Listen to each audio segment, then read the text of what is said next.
Bonjour à tous, bienvenue si vous nous rejoignez sur France 24. À la une donc de ce jeudi, ces violences au Tchad.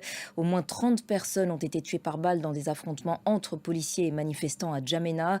Des centaines de personnes se sont réunies dans la capitale à l'appel de l'opposition. Allez, au Royaume-Uni maintenant, Liz Truss a annoncé il y a quelques instants sa démission. Elle était en réalité sur la sellette depuis des semaines.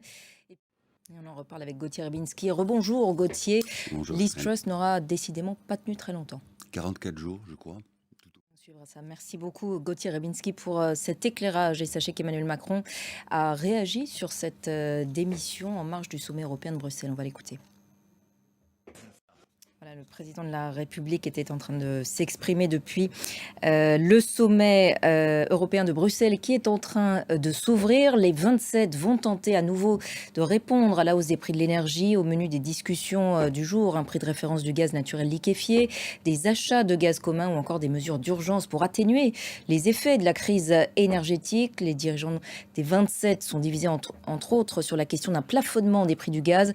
On va rejoindre sur place notre envoyée spéciale Caroline de Camaret. Rebonjour Caroline. Je le disais, donc les tractations s'annoncent difficiles. Oui, vous avez vu d'ailleurs Emmanuel Macron. Merci beaucoup Caroline depuis Bruxelles. Et c'est la fin de cette édition. Merci à tous de l'avoir suivi. L'actualité continue sur notre antenne. Restez avec nous sur France 24.